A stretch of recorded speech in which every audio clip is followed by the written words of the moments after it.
It's almost like yesterday was one life, and today's another. And everything's different on this side of time. But you know what the best Star Trek has been since the cancellation of DS9? The Orville, surprisingly. It came out the same year as Star Trek Discovery. And at the time, when I would watch Star Trek Discovery and the Orville, I would like sit back and go, that was good. It didn't really scratch that Star Trek itch. It just makes me want to watch Star Trek. Because when the Orville first came out, it was just Star Trek with dick and fart jokes.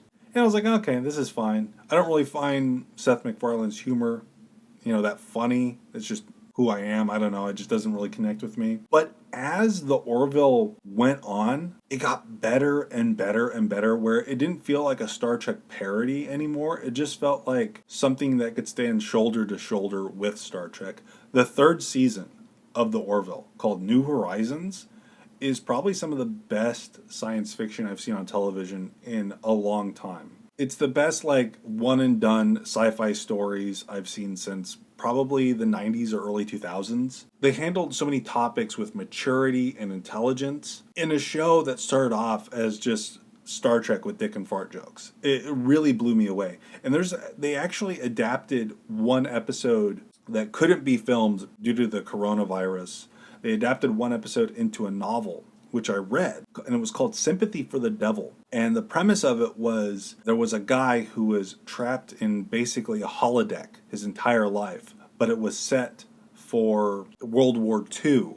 And this baby gets raised in a holodeck by the Nazis, and he grows up to be just an evil genocidal maniac. And then one day, the crew of the Orville stumble across this holodeck and they turn it off, and he's like, what's going on?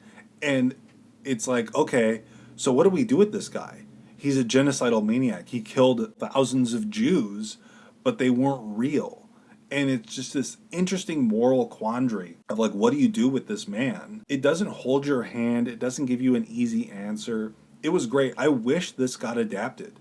And I feel it's very reflective of what the third season of The Orville became. I really want there to be a fourth season of this show, but if it ends with season 3, New Horizons, I feel like we got some amazing television from it. I think The Orville really shows that who should have been in charge of Star Trek on television should not have been Alex Kurtzman. It should have been the guy who made Family Guy.